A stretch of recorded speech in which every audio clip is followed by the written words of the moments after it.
Hello dear friends, welcome to my channel Pathak academy. तो आज हम लोग नेपाल के ऊपर डिस्कशन करने वाले, विश्लेषण करने वाले, जो कि लास्ट 6 मंथ में आपका जो वहाँ पे आंदोलन हुआ, वहाँ पे राजनीतिक अस्थिरता आई, फिर उसके बाद वहाँ पर जो चुनाव हुआ तत्काल, उसके ऊपर हम लोग आज विश्लेषण करने वाले हैं। तो नेपाल में बड़ा राजनीतिक बदलाव हुआ है। नेपाल में 2026 के चुनाव के बाद बड़ा राजनीतिक परिवर्तन देखने को मिला है, जहाँ पर राजनीतिक अस्थिरता, पॉलिटिकल इंस्टेबिलिटी को खत्म करने की उम्मीद जताई जा रही है। युवाओं और आम जनता ने नई राजनीतिक शक्ति को समर्थन दिया है और वहाँ पे जो नई पार्टी है, राष्ट्रीय स्वतंत्र पार्टी को भारी समर्थन मिला है। इस बदलाव का नेतृत्व बालेंद्र शाह कर रहे हैं। ठीक है, तो नेपाल में राजनीतिक अस्थिरता 2008 के बाद से ही चल रही है। नेपाल 2008 में गणतंत्र रिपब्लिक बना। इससे पहले नेपाल में राजशाही मोनार्की थी। 2008 के बाद से लगातार सरकारें बदलती रहीं।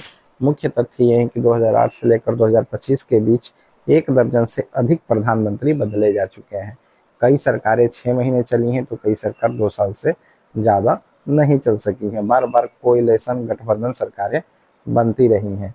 नेपाल की राजनीति का पैटर्न इस तरीके से रहा कि नेपाल में राजनीतिक अक्सर इस प्रकार से चलती है कि 2 पार्टियां मिलकर सरकार बनाती थी।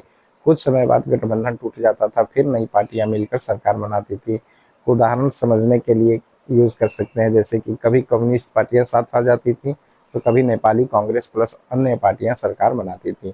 इस कारण सरकारें स्थिर नहीं रह पाती थी, नीतियां लागू नहीं हो पाती थी। नेपाल का राजनीतिक सिस्टम इस तरीके से है कि नेपाल का राजनीतिक सिस्टम भारत से काफ़ी मिलता जुलता है। तो नेपाल में फेडरल डेमोक्रेटिक रिपब्लिक है, जिसकी मुख्य विशेषताएं इस प्रकार से हैं कि संसदीय प्रणाली, पार्लियामेंट्री सिस्टम वहाँ पर है। वहाँ पर प्रधानमंत्री सरकार का प्रमुख होता है और राष्ट्रपति राज्य के प्रमुख होते हैं। नेपाल की संसद, पार्लियामेंट, नेपाल की संसद में कुल 275 सदस्य होते हैं। इनमें से डायरेक्ट इलेक्शन से 165 सीटों पर इलेक्शन होता है, जिसमें first past the post system होता है। इसमें यानी जिसे सबसे ज़्यादा वोट मिलते हैं वही जीतता है। एक प्रोपोर्शनल रिप्रेजेंटेशन होता है, जिसमें 110 सीटें होती हैं। पार्टियों को मिले कुल वोट प्रतिशत के आधार पर सीटें मिलती हैं। नेपाल का गृह युद्ध और राजशाही का अंत। नेपाल में 1996 से 2006 तक माओवादी गृह युद्ध हुआ, माओइस्ट सिविल वार वहाँ पर हुआ। 2006 में शांति समझौता हुआ, राजशाही समाप्त हो गई, नेपाल गणतंत्र बन गया और इसके बाद 2008 में पहली बार गणतांत्रिक सरकार नेपाल में बनी।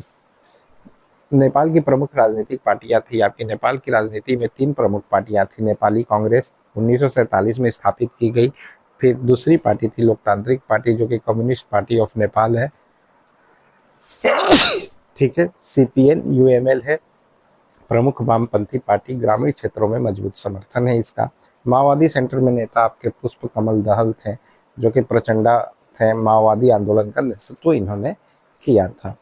बालेंद्र शाह कौन है, जो कि अभी इनकी सरकार बन रही है, जो कि पूर्ण बहुमत से 2/3 बहुमत से जीत कर आए हुए हैं। तो ये बालेंद्र शाह कौन है? तो बालेंद्र शाह का मुख्य तथ्य देख लेते हैं कि इनका जन्म 1990 में हुआ था। पेशा इनका स्ट्रक्चरल इंजीनियरिंग इन्होंने कर रखी है। पहचान नेपाली रैपर हैं ये। उन्होंने अपने गानों में उठाए मुद्दे भ्रष्टाचार, राजनीतिक भ्रष्टाचार, सामाजिक असमानता, इससे वे युवाओं में बहुत लोकप्रिय हो गए।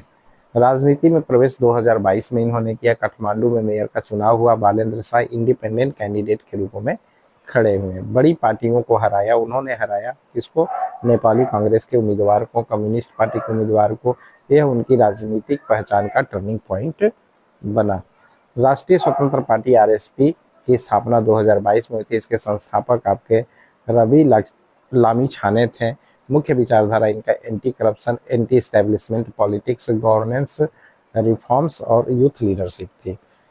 अब बात करते हैं पार्टी का एजेंडा क्या है। तो आरएसपी का मुख्य एजेंडा है प्रशासनिक सुधार, ब्यूरोक्रेटिक रिफॉर्म्स लाना, पारदर्शिता, ट्रांसपेरेंसी लाना, आर्थिक आधुनिकीकरण, डिजिटल गवर्नेंस लाना। ठीक है, बालेंद्र शाह का आरएसपी में शामिल होना। बालेंद्र शाह शुरू से इस पार्टी में नहीं थे, लेकिन चुनाव से पहले दिसंबर में उन्होंने आरएसपी ज्वाइन कर ली। इसके बाद पार्टी की लोकप्रियता तेजी से बढ़ी।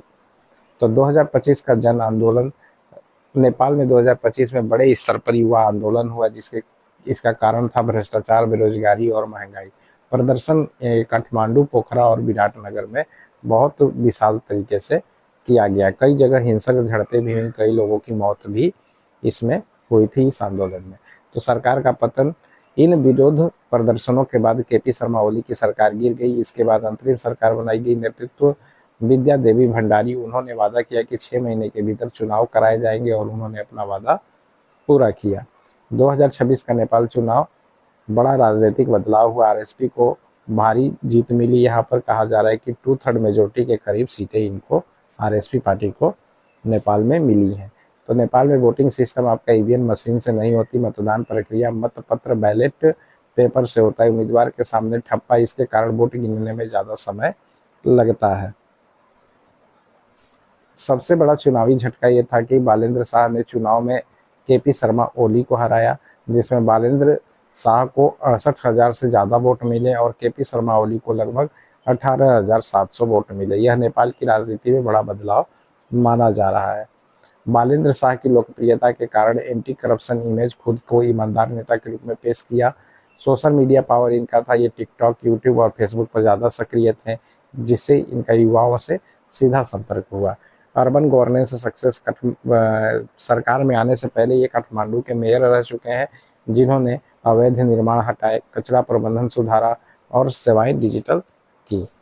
नेपाल की युवा आबादी, नेपाल की जनसंख्या में लगभग 40% लोग 25 साल से कम उम्र के लोग हैं, इसलिए इसे युवा वोट निर्णायक, इसलिए यहाँ पर युवा वोट क्या बन गया, आपका निर्णायक बन गया। तो नेपाल की विदेश नीति भौगोलिक क्षेत्र से देखा जाए तो दक्षिण में भारत से जुड़ा हुआ है और उत्तर में चीन से जुड़ा हुआ है। इस कारण नेपाल को दोनों देशों के बीच संतुलन, बैलेंस बनाना पड़ता है।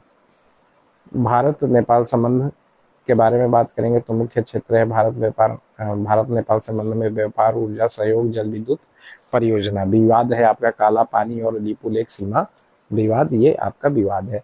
तो भारत की प्रतिक्रिया क्या थी इस इलेक्शन के बाद, जब यहाँ पर आपके बालेंद्र शाह जीते तो इसमें प्रतिक्रिया नरेंद्र मोदी ने कहा कि नेपाल के शांतिपूर्ण चुनावों का स्वागत हम करते हैं। नई सरकार के साथ काम करने की इच्छा भारत सरकार ने जताई। तो नई सरकार के सामने चुनौतियां क्या है? एक प्रशासनिक दबाव है, आर्थिक समस्याएं हैं, बेरोजगारी है, इंफ्रास्ट्रक्चर की कमी, भारत चीन संतुलन है। सबसे बड़ा सवाल ये है कि क्या बालेंद्र शाह 5 साल तक सरकार चला पाएंगे? क्या वे देश स्तर पर प्रशासन संभाल पाएंगे? क्या वे जनता की अपेक्षाएं पूरी कर पाएंगे? यह आने वाला समय बताएगा। तो इसके ऊपर पूरा विश्लेषण हम लोगों ने कर लिया। तो पूरे विश्लेषण के बाद कुछ ऑब्जेक्टिव मल्टीपल चॉइस क्वेश्चन है आपके लिए कि नेपाल गणतंत्र कब बना? तो इसका आंसर हो जाएगा आपका 2008 में गणतंत्र बना। कब गणतंत्र बना? 2008 में। तो नेपाल गणतंत्र आपका 2008 में बना। प्रश्न संख्या 2 है कि नेपाल की संसद में कुल कितने सदस्य होते हैं? तो नेपाल की संसद में कुल कितने सदस्य होते हैं? 275 होते हैं। 165 का चुनाव होता है और 110 का प्रतिनिधित्व के अकॉर्डिंग वहाँ पर होता है। ठीक है, तो इसका आंसर सी हो गया प्रश्न संख्या 2 का। प्रश्न संख्या 3 का आंसर बताइए आप लोग कि नेपाल में सीधे चुनाव द्वारा कितनी सीटें चुनी जाती है? तो नेपाल में सीधे चुनाव द्वारा 165 सीटें चुनी जाती हैं। और राष्ट्रीय स्वतंत्र पार्टी की स्थापना किसने की? तो राष्ट्रीय स्वतंत्र पार्टी की स्थापना रवि लामिछाने ने की। तो ऑप्शन सी आपका करेक्ट हो जाएगा यहाँ पर। प्रश्न संख्या 5 है आपके, बालेंद्र शाह पहले किस पद पर चुने गए थे? तो बालेंद्र शाह सबसे पहले आपके काठमांडू के मेयर पद पर चुने गए थे। तो ऑप्शन सी आपका बिल्कुल करेक्ट हो जाएगा। तो जो नेपाल के ऊपर जितना विश्लेषण था, नेपाल चुनाव और नेपाल में हुए आंदोलन के ऊपर विश्लेषण इतना ही था। आई होप आपको ये विश्लेषण अच्छा लगा हो। अगर ये ऐसा विश्लेषण आपको और भी चाहिए, और भी टॉपिक्स पे, तो आप इस वीडियो लेक्चर को ज़्यादा से ज़्यादा लाइक करिए, सपोर्ट करिए, दोस्तों के भी ज़्यादा से ज़्यादा शेयर करिए। और जो इस चैनल पर नए हैं, चैनल को सब्सक्राइब करना ना भूलें और साथ ही बेल आइकन बटन को भी प्रेस करना ना भूलें, जिससे कि जो भी नई वीडियो का नोटिफिकेशन हो वो आप तक पहले पहुंच सके। तो मिलते हैं आपको नेक्स्ट वीडियो लेक्चर में, तब तक के लिए बाय बाय, जय हिंद, जय भारत।